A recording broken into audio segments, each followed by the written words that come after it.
Hello class. Good afternoon everyone.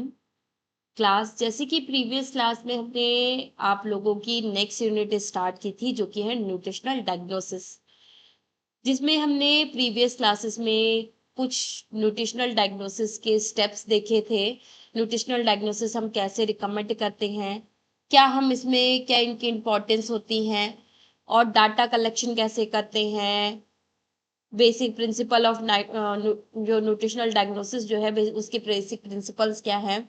उसमें जो हमारा फर्स्ट स्टेप जो बताया गया है न्यूट्रिशनल डायग्नोसिस का, वो बताया गया है डाटा कलेक्शन। तो जब भी हमारे पास कोई भी पेशेंट आता है जिसकी हम न्यूट्रिशनल डायग्नोसिस कर रहे हैं, तो सबसे पहले हम उसका डाटा कलेक्ट करते हैं, जिसके बारे में मैंने आप लोगों को कल बताया था।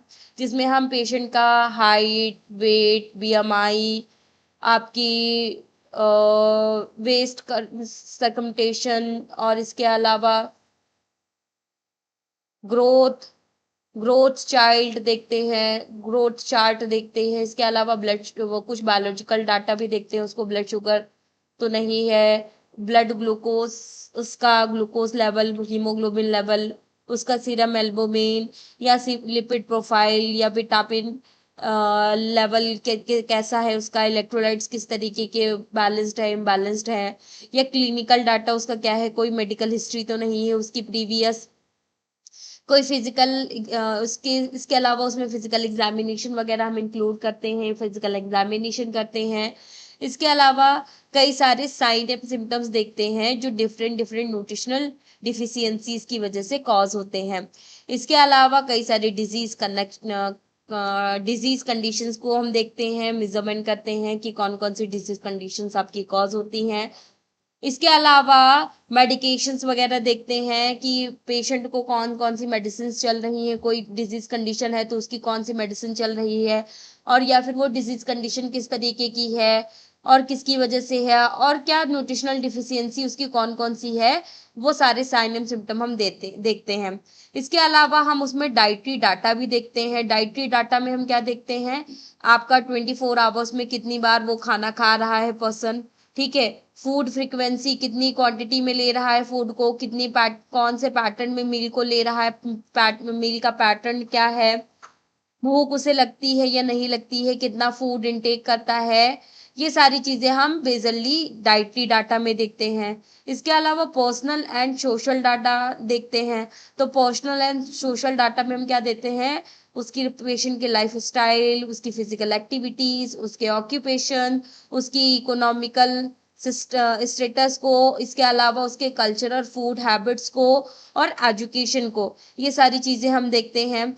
जिसमें हम क्या देखते हैं, the quality of nutrition diagnosis depend on the quality of data collection. ये सारी चीजें हम देखते हैं। उसमें हम क्या करते हैं, डाटा कलेक्शन में बेसिकली हम न्यूट्रिशनल डायग्नोसिस करने से पहले हम पेशेंट की एक प्रॉपर इंफॉर्मेशन कलेक्ट करते हैं, जिसके बिहाफ पे हम पेशेंट को न्यूट्रिशन रिकमेंड करते हैं। तो वो सारी चीजें आपकी रहती हैं। इसके अलावा न्यूट्रिशनल असेसमेंट्स को हम देखें, तो nutritional assessment is the process of interrupting interrupting and evaluating the collected data to understand the person nutritional status। तो अब हमने क्या किया, सबसे फर्स्ट स्टेप में हमने डाटा कलेक्ट कर लिया सारा पेशेंट का, कि पेशेंट को क्या दिक्कत, पेशेंट को किस चीज से एलर्जी है, क्या एलर्जी है, क्या जब भी एलर्जी होती है तो क्या चीजें दिखाई देती हैं, या फिर पेशेंट में क्या क्या चेंजेस दिखाई दे रहे हैं, किस तरीके के चेंजेस दिखाई देते हैं, और पेशेंट में कौन कौन सी डिजीज कंडीशंस है, क्या उसको पहले से कोई डिजीज कंडीशन थी, या फिर अभी जो कंडीशन हुई वही हुई है, और जो अभी हुई है तो उसमें क्या आपको चेंजेस दिखाई दे रहे हैं, या वो उसका डाइट वो किस तरीके का लेता है, उसका स्लीपिंग पैटर्न कैसा है। वो सारी चीजें हम ओवरऑल एक प्रॉपर लिस्टिंग कर लेते हैं।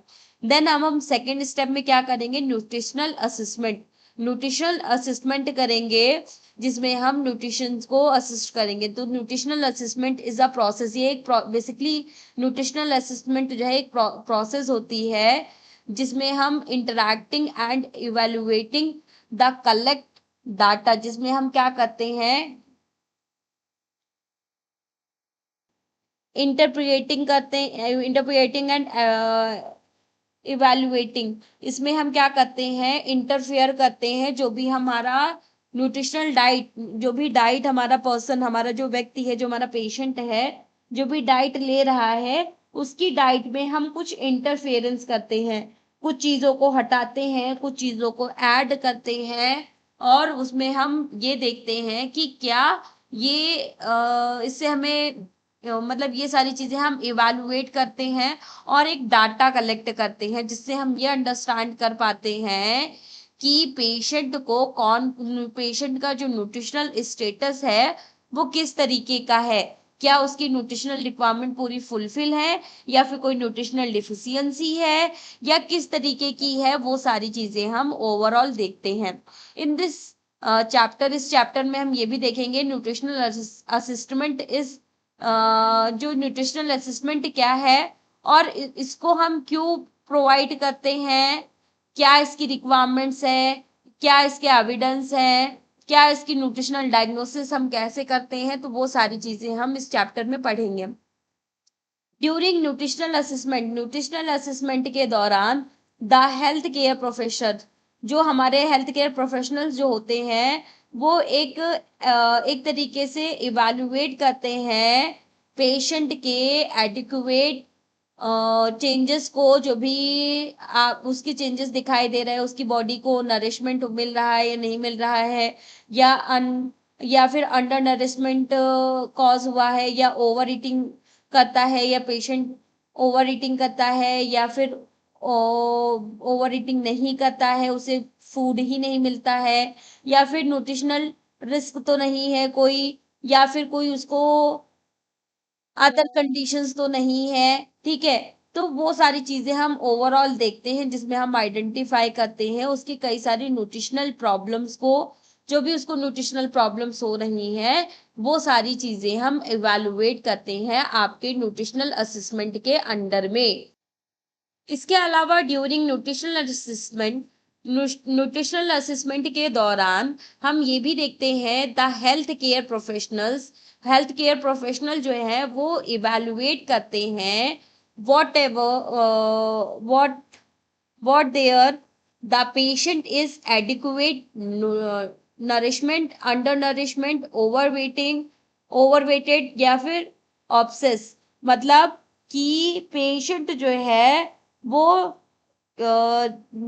ड्यूरिंग न्यूट्रिशनल असेसमेंट के दौरान हम वहाँ ये भी देखते हैं पेशेंट की हेल्थ केयर को देखते हैं, जो भी हमारे हेल्थ केयर प्रोफेशनल्स जो होते हैं उनकी हेल्थ को देखते हैं कि ऐसा तो नहीं पेशेंट में कोई एडिक्वेट नरिशमेंट, मतलब कि कोई ऐसा तो नहीं,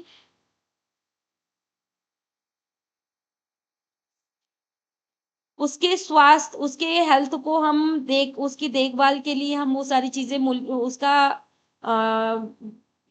उसको देखते हैं कि ऐसा तो नहीं कोई अनहेल्दी सिचुएशंस क्रिएट हो रही हो, या जो पेशेंट है वो कोई ऐसा तो नहीं कि वो अंडर न्यूट्रिशन, मतलब ऐसा तो नहीं उसे न्यूट्रिशन ही ना मिल रहे हो, ठीक है, या फिर वो अंडर न्यूट्रिशन, उसको न्यूट्रिशन ही प्राप्त मात्रा में ना मिल रहे हो, या ऐसा तो नहीं वो कुपोषण का शिकार हो गया हो, या उसका वेट लॉस हो रहा हो, अंडर वेटेड जा रहा हो, या फिर उसका जो मोटापा है वो बढ़ता जा रहा हो, ठीक है, या ऐसा तो नहीं उसको न्यूट्रिशन ना मिलने की वजह से कई सारे न्यूट्रिशनल डिफिशियंसीज होने के रिस्क तो नहीं बढ़ रहा है।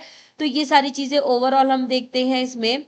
इसके अलावा असिस्ट करते हैं finding are not diagnosis themselves, और ये हम उसमें फाइंड करते हैं, ये भी हम देखते हैं कि ऐसा तो नहीं कि ये आपके कोई ऐसा तो नहीं कि कोई ऐसी कंडीशन कॉज कर रहे हो जिसकी वजह से आपको प्रॉब्लम हो रही हो। तो उन सभी के लिए, उन प्रॉब्लम्स को मेंटेन करने के लिए, उन सभी के सॉल्यूशन के लिए हम वहाँ पे क्या करते हैं, आपके प्रॉपर न्यूट्रिशन का ख्याल रखते हैं, न्यूट्रिशनल लेवल को मेंटेन करते हैं, और न्यूट्रिशन से रिलेटेड जो भी डिजीज कंडीशंस हो रही हैं, जो प्रॉब्लम्स क्रिएट हो रही हैं, उनका एक डाटा कलेक्ट करते हैं, और उनके बिहाफ पे हम पेशेंट की एक प्रॉपर हिस्ट्री बनाते हैं, जिसमें हम पेशेंट की एक प्रॉपर न्यूट्रिशनल डायग्नोसिस करते हैं, जिसमें हम पेशेंट को उसकी कंडीशन के बिहाफ पे एक प्रॉपर न्यूट्रिशनल डाइट रिकमेंड करते हैं। तो वो सारी चीजें ओवरऑल हम यहाँ पे देखते हैं और रिकमेंड करते हैं पेशेंट को एक न्यूट्रिशनल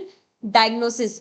फॉर एग्जाम्पल हम इसमें न्यूट्रिशनल असेसमेंट में हम क्या देख रहे हैं, असिस्ट करते हैं, फाइंड करते हैं, देखते हैं पेशेंट के बीएमआई बॉडी मास इंडेक्स को हम देखते हैं, उसकी हाई कैलोरीज इनटेक को देखते हैं, वो कितने अमाउंट में कैलोरीज इनटेक करता है, या फिर उसकी लाइफस्टाइल किस तरीके की है। इन सारी चीजों को हम देखते हैं आपके न्यूट्रिशनल असेसमेंट में।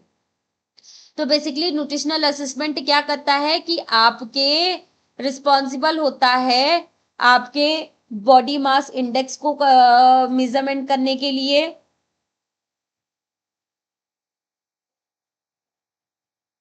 इसके अलावा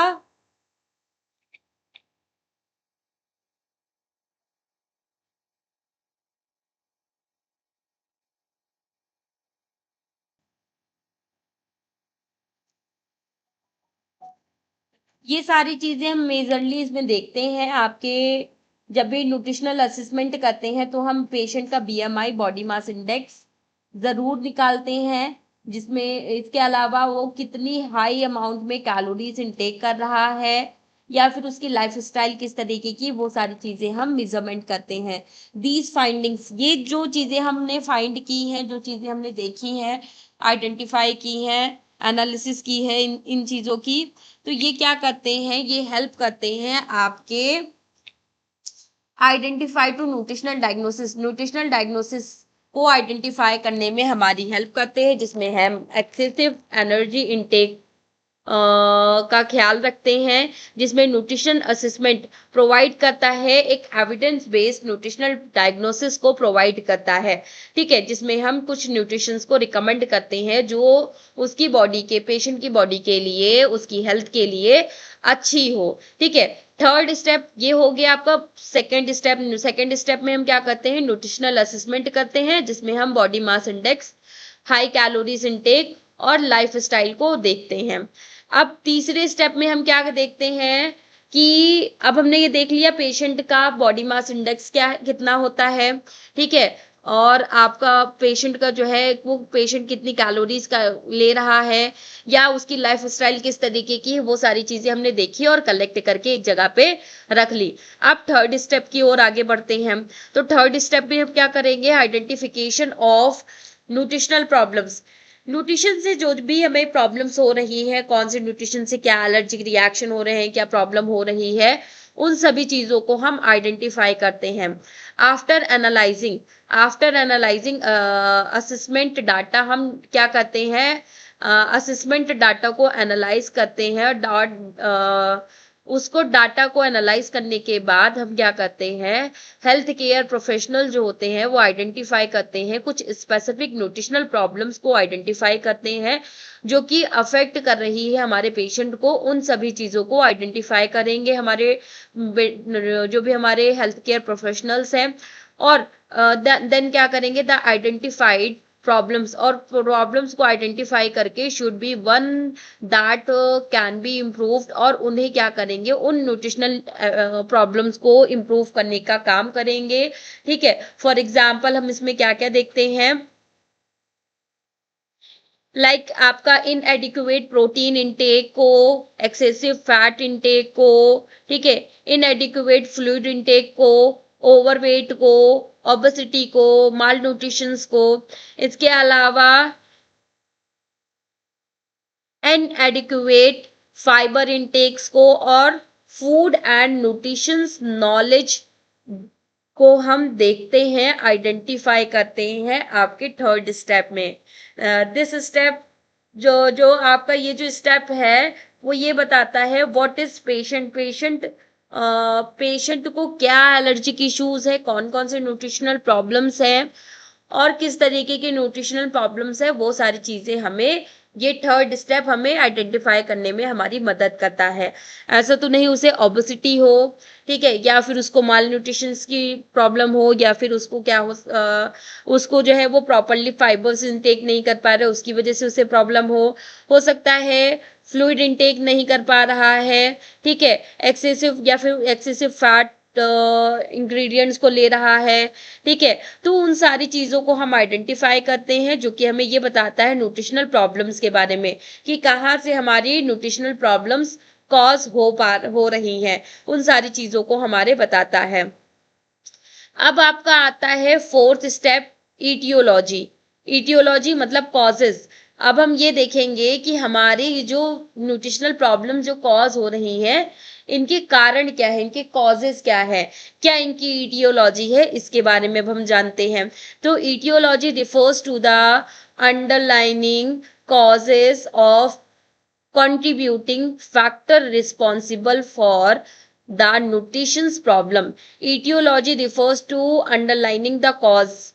ये हमारे जो etiology जो है वो हमारे causes को underline करता है और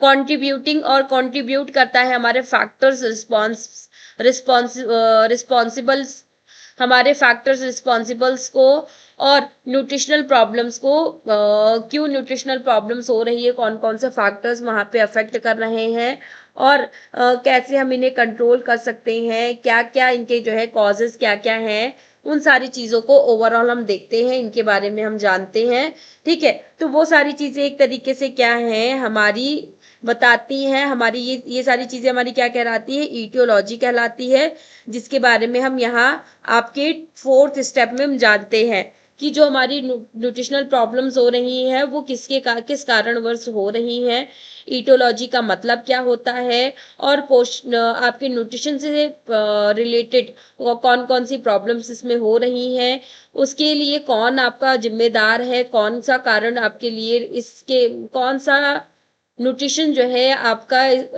रिस्पॉन्सिबल होता है इन कॉजेस के लिए, क्या कारण आपको पता चल, मतलब इनमें हम बेसिकली कारण पता करते हैं, कॉजेस को पता लगाते हैं कि जिससे कि हम पेशेंट को एक प्रॉपर ट्रीटमेंट दे सके, ठीक है। सिर्फ लक्षण के बिहाव पे, मतलब कुछ सिम्टम्स के बिहाव पे नहीं, बल्कि जो हमारा एग्जैक्टली जो कॉज है, कॉज को खत्म करने के लिए, जिससे कि हम पेशेंट की प्रॉपर न्यूट्रिशनल डायग्नोसिस कर सके। तो आइडेंटिफाइंग द कॉज, हम पेशेंट की कॉज को आइडेंटिफाई करते हैं, इसेंशियल, ये हमारे लिए बहुत ज़्यादा आवश्यक होता है, because of treatment should be target, जिससे कि हम ट्रीटमेंट ऐसा दे सके पेशेंट को जिससे कि ट्रीटमेंट जो है वो हमारे टारगेट कर सके, हमारे जो भी कॉजेज हैं उनको टारगेट करे और उन्हें ख़त्म कर दे। हम कभी भी जो न्यूट्रिशनल डायग्नोसिस है वो हम सिम्टम्स के बिहाफ पे नहीं, बल्कि हम कॉजेज के बिहाफ पे हम रिकमेंड करते हैं। फॉर एग्जाम्पल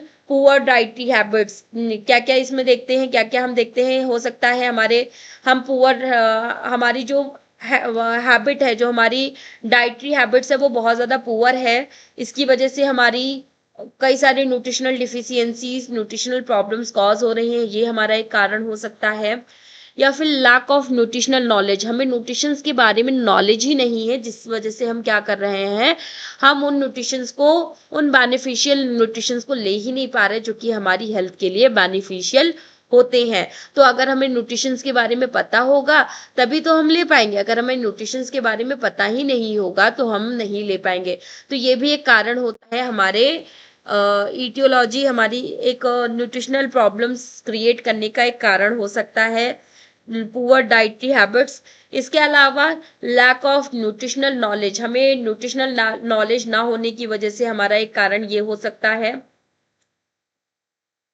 इसके अलावा फाइनेंशियल लिमिटेशंस, हमारी फाइनेंशियल कंडीशन लिमिटेड होने की वजह से भी हमारी जो न्यूट्रिशनल डाइट है हम उसको प्रॉपरली नहीं ले पाते हैं, ठीक है। अब हमारे पास पैसे नहीं होते हैं ज़्यादा, जिसकी वजह से हम फ्रूट्स, वेजिटेबल्स, इन सारी चीज़ों को हम प्रॉपरली बाय करके खा सके डेली का डेली, तो जिसकी वजह से हमारे फाइनेंशियल लिमिटेशंस होने की वजह से भी हम प्रॉपर न्यूट्रिशनल डाइट को नहीं ले पाते, कंज्यूम नहीं कर पाते हैं। और इसके अलावा कई सारी बीमारियां भी हो सकती, कई सारी इलनेस जो कि हमारी एक तरीके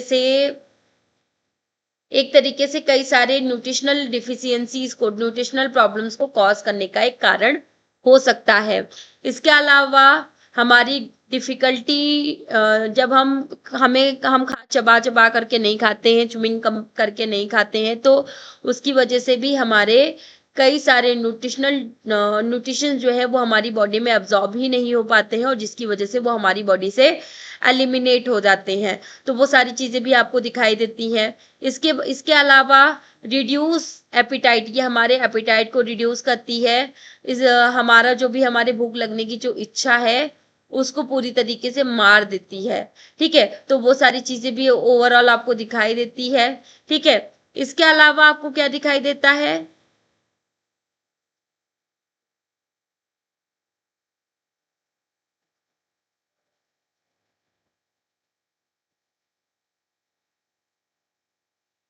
इसके अलावा हम ये भी देखते हैं कि जब भी हमारी ये न्यूट्रिशनल प्रॉब्लम्स होती हैं तो ये हमारे एपिटाइट, हमारी भूख लगने की इच्छा को कम कर देते हैं। इसके अलावा मेडिकेशन साइड इफेक्ट आपको दिखाई देने लगते हैं, और फूड इनसिक्योरिटीज आपको दिखाई देती है। तो ये सारे आपको कंडीशंस दिखाई देती हैं। तो ईटियोलॉजी बेसिकली क्या है? Why has this nutritional problems occur, कैसे हम न्यूट्रिशनल प्रॉब्लम्स को देखेंगे, कैसे हम न्यूट्रिशनल प्रॉब्लम्स का पता लगाएंगे, वो सारी चीजें हम ईटियोलॉजी में जानते हैं।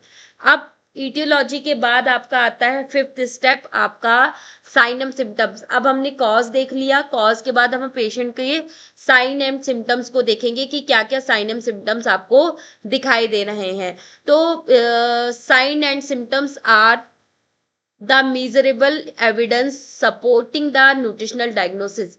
जो हमारे साइन एंड सिम्टम्स होते हैं वो एक तरीके से ये हमारे मीजरेबल हमारे मीजर करते हैं, आपके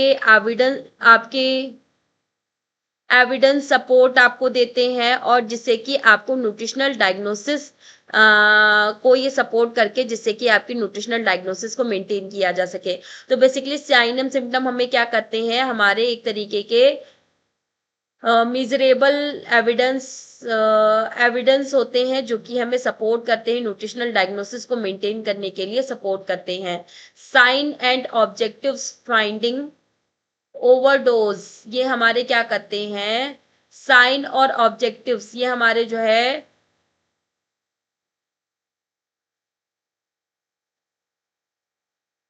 फिफ्थ स्टेप में हमारे सारे जितने भी हमारे साइन एंड सिम्टम्स हैं उनको ऑब्जर्व किया जाता है। ओवरऑल सारे साइन एंड सिम्टम्स को देखा जाता है, और जो भी हमारा हेल्थ केयर प्रोफेशनल्स होते हैं वो सभी सिम्टम्स को देखेंगे, ऑब्जर्व करेंगे।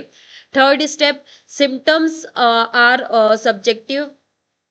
जो हमारे सिम्टम जो है उनको हम देखते हैं और कंपैरिजन करते हैं और रिपोर्ट करते हैं, और उनकी रिपोर्ट्स को कलेक्ट करते हैं, और पेशेंट की रिपोर्ट्स को कलेक्ट करते हैं और प्रॉपर उन सिम्टम्स को आइडेंटिफाई करते हैं। ठीक है, जैसे कि हम क्या साइन एंड सिम्टम देखते हैं? तो साइन दे जैसे कि बीएमआई कितना है, ठीक है, हीमोग्लोबिन, या फिर आपका सीरम एल्बुमिन डिक्रीज तो नहीं हो रहा है, वेट लॉस तो नहीं हो रहा है। तो इन साइन एंड सिम्टम्स को देखेंगे। ठीक है, साइन को देखेंगे, और सिम्टम्स क्या क्या देखेंगे? जैसे कि पुअर एपेटाइट, हमारी भूख लगने की इच्छा हमारी कम हो जा रही है, या फिर आपका फेथिंग कॉज हो रहा है, या फिर डिफिकल्टी, हमें बहुत ज्यादा प्रॉब्लम हो रही है, ब्रीदिंग डिफिकल्टीज हो रही है, खाने में डिफिकल्टीज हो रही है, नोजिया वॉमिटिंग दिखाई दे रहा है, फूड इनटेक आपका रिड्यूस हो जा रहा है। वो सारी चीजें ओवरऑल आपको दिखाई देती हैं। ठीक है, ये आपके सिम्टम्स हो गए।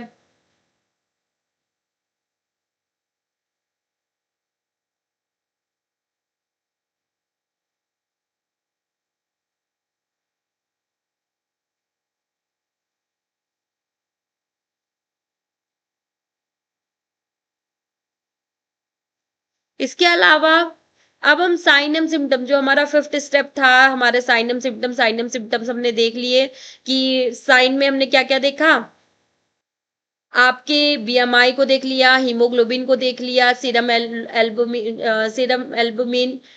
डिक्रीज तो नहीं हो रहा है, या वेट लॉस तो नहीं हो रहा है, ये सारी चीजें हमने देख ली। इसके अलावा सिम्टम्स में हमने ये देख लिया, पेशेंट को ऐसा तो नहीं भूख लगने की इच्छा उसकी कम होती जा रही हो, उसे चक्कर आ रहे हो, उसे बोलने में और बात करने में और उसको खाना खाने में कुछ प्रॉब्लम्स हो रही हो, नौजिया हो रहा हो, या फिर उसका फूड इनटेक जो जितनी मात्रा वो पहले लेता था उतनी मात्रा अब नहीं लेता है, उससे कम लेता है। तो ये सारी चीज़ें हम आइडेंटिफाई करते हैं, फाइंड करते हैं, देखते हैं और कंफर्म करते हैं न्यूट्रिशनल डायग्नोसिस को।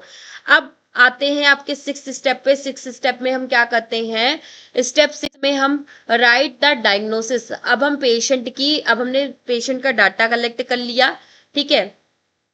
पेशेंट का एक प्रॉपर कंप्लीट एक डाटा कलेक्ट कर लिया, जिसमें हमने पेशेंट का जो है, देखो ये पेशेंट का डाटा कलेक्ट कर लिया, ठीक है। उसका हाइट, वेट, बीएमआई, आपका ग्रोथ चार्ट, ठीक है, biological data, blood sugar level test, haemoglobin, serum, albumin, lipid profile, vitamin level, electrolytes level, ये सारी चीजें हम देख लेते हैं। इसके अलावा क्लिनिकल डाटा मेडिकल हिस्ट्री में, क्लिनिकल डाटा में हम मेडिकल हिस्ट्री पेशेंट की देखते हैं, ठीक है। इसके अलावा आपके फिजिकल एग्जामिनेशंस को हम देखते हैं।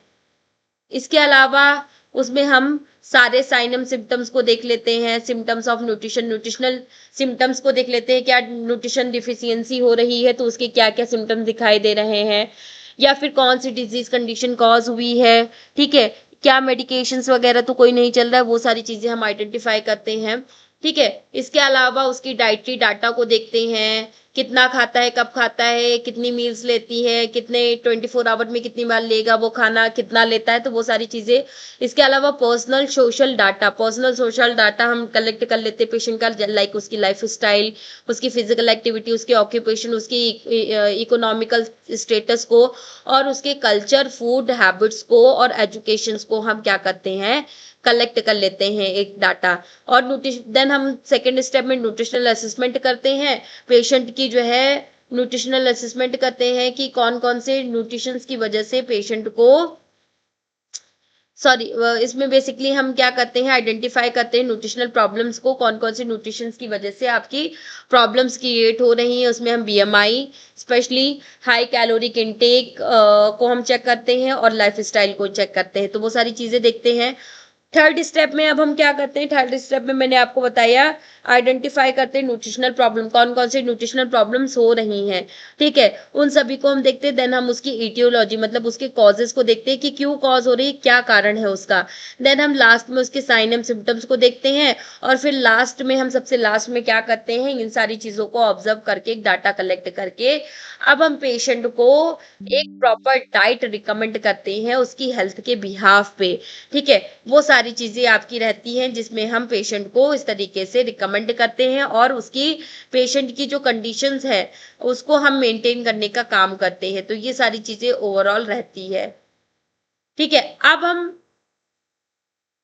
तो ये सारी चीजें आपकी क्या है, ओवरऑल आपकी ईटियोलॉजी है, आपके न्यूट्रिशनल असेसमेंट है कि न्यूट्रिशनल असेसमेंट में हम क्या करते हैं, ठीक है। डाटा कलेक्शन में हम क्या करते हैं, और न्यूट्रिशनल असेसमेंट में हम क्या करते हैं, वो सारी चीजें मैंने बताई, ठीक है। एक प्रॉपर वे में मैंने आपको बताया कि न्यूट्रिशनल असेसमेंट हम कब करते हैं, न्यूट्रिशनल डायग्नोसिस हम कब करते हैं। तो न्यूट्रिशनल डायग्नोसिस के आपके 6 स्टेप्स मैंने बताए आपको।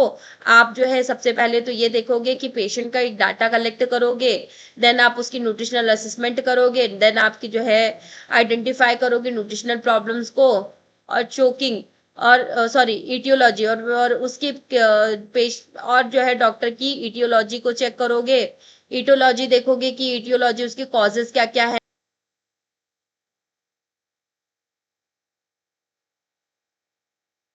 ईटोलॉजी अब देखने के बाद हम हमने क्या किया कि अब हमने जब ईटोलॉजी देख ली, तो अब हम उसके साइन एंड सिम्टम्स को देखेंगे, और साइन एंड सिम्टम्स को देखने के बाद राइट द डायग्नोसिस। अब हम क्या करेंगे, पेशेंट को न्यूट्रिशनल डायग्नोसिस एक रिटन फॉर्म में रिकमेंड करेंगे। Once the nutritional problems it cause and stopping the evidence have been the identify the diagnosis is written using the standard PES statements। अब हम क्या करेंगे कि सबसे पहले हमने पेशेंट की क्या, जब हम इन आपके न्यूट्रिशनल डायग्नोसिस को हम जब रिटन फॉर्म में देंगे तो सबसे पहले हमने पेशेंट की जो भी हमने कॉजेज देखे हैं, जो भी सिम्टम्स देखे हैं, जो भी हमने प्रॉब्लम्स को आइडेंटिफाई किया, उन सभी के बिहाफ पे अब हम क्या करेंगे, जो हमारा एक स्टैंडर्ड पीईएस स्टेटमेंट जो दिया हुआ है उसके बिहाफ पे हम पेशेंट को अब हम वो न्यूट्रिशनल डाइट्स जो है रिकमेंड करेंगे, न्यूट्रिशनल डायग्नोसिस स्टार्ट करेंगे पेशेंट को, जिसमें हम क्या करेंगे, कुछ न्यूट्रिशंस रिकमेंड करेंगे। तो वो सारी चीजें ओवरऑल आपको दिखाई देती हैं।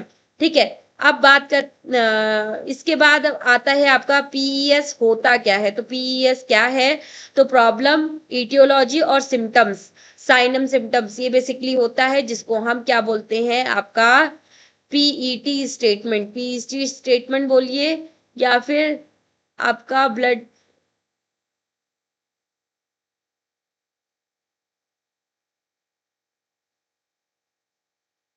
तो ये सारी चीजें अब हमने देख ली, इन सारी चीजों को हमने आइडेंटिफाई कर लिया।